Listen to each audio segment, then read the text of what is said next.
بسم اللہ الرحمن الرحیم۔ شروع اللہ کے نام سے جو بڑا مہربان نہایت رحم والا ہے۔ السلام علیکم دوستو، محترم ناظرین، آج میں آپ کو اسلامی واقعات میں سے ایک تاریخی واقعہ پیش کر رہا ہوں جو بہت ہی دلچسپ واقعہ ہے۔ جیسا کہ آپ دیکھ رہے ہیں ہمارا چینل اسلامک IHT۔ اللہ تعالیٰ کا ہر نبی فطری طور پر معصوم اور شرک سے پاک ہوا کرتا ہے، اس لیے حضرت ابراہیم علیہ السلام بھی شرک سے پاک اور بیزار تھے۔ اللہ تعالیٰ نے بچپن ہی سے آپ علیہ السلام کو عقل سلیم اور راشد و ہدایت سے نوازا تھا۔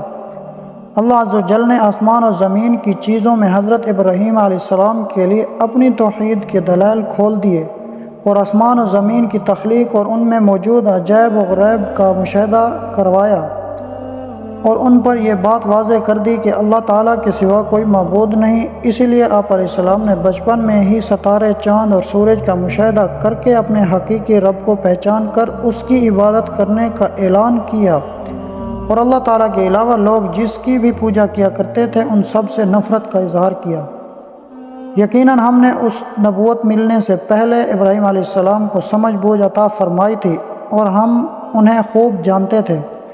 اسی طرح ہم نے ابراہیم علیہ السلام کو آسمانوں اور زمین کے عظیم سلطنت دکھا دی تاکہ وہ ابراہیم علیہ السلام کامل یقین کرنے والوں میں سے ہو جائیں۔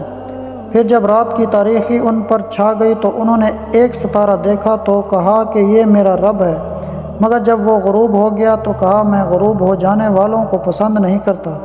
پھر جب انہوں نے چاند کو چمکتا ہوا دیکھا تو فرمایا کہ یہ میرا رب ہے، لیکن جب وہ بھی غروب ہو گیا تو فرمایا اگر میرے رب نے میری رہنمائی نہ کی تو میں گمراہ لوگوں میں سے ہو جاؤں گا۔ پھر جب سورج کو چمکتا ہوا دیکھا تو فرمایا یہ میرا رب ہے، یہ تو بہت بڑا ہے۔ پھر جب وہ بھی غروب ہو گیا تو فرمایا اے میری قوم، میں ان معبودوں سے بری ہوں جنہیں تم اللہ کا شریک بناتے ہو۔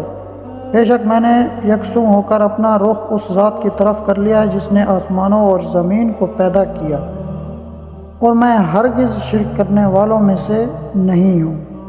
حضرت ابراہیم علیہ السلام کو اس بات پر یقین تھا کہ اللہ تعالیٰ ہی مردوں کو زندہ کرتے ہیں، لیکن علم الیقین، یقینی علم سے عین الیقین، آنکھوں کا مشاہدہ کے ثبوت کے لیے انہوں نے مردوں کے زندہ ہونے کے مشاہدہ کے لیے اللہ تعالیٰ سے درخواست کی، جسے قبول فرماتے ہوئے اللہ تعالیٰ نے انہیں مردوں کے زندہ ہونے کا مشاہدہ کروایا۔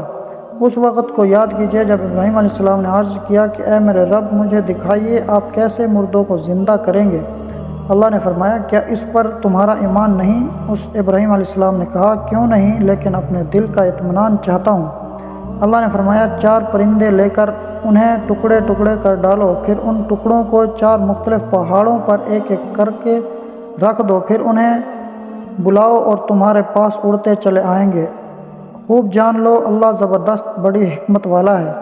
رسول اکرم صلی اللہ علیہ وسلم نے فرمایا کہ ابراہیم علیہ السلام نے عرض کیا اے میرے رب، مجھے دکھائیے آپ کیسے مردوں کو زندہ کریں گے۔ اللہ تعالیٰ نے آپ علیہ السلام کو اس کا مشاہدہ پرندوں کو زندہ کر کے کروایا۔ حضرت ابراہیم علیہ السلام نے اپنے حقیقی رب کی پہچان کرنے کے بعد جب اپنے والد کو اللہ تعالیٰ کو چھوڑ کر بتوں کی پوجا کرتے ہوئے دیکھا تو آپ سب سے پہلے انہیں دعوت توحید دی اور اپنے والد کو بڑے پیار و محبت سے حق بات سمجھانے کی کوشش کی۔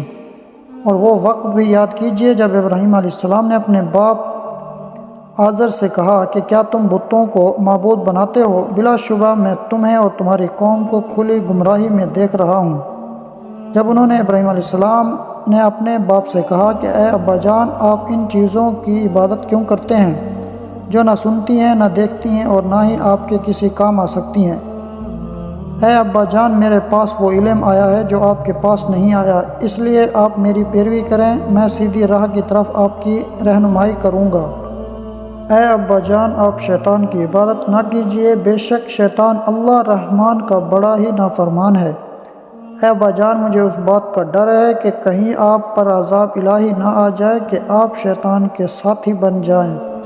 بھائی دوستو، اگر ہمارا واقعہ آپ کو اچھا لگا ہے تو اسی طرح کے مزید اسلامی واقعات کو دیکھنے کے لیے ہمارے چینل کو سبسکرائب کریں اور گھنٹی کے بٹن کو دبانا نہ بھولیے گا۔ شکریہ، اللہ حافظ، نیکسٹ ویڈیو میں ملتے ہیں۔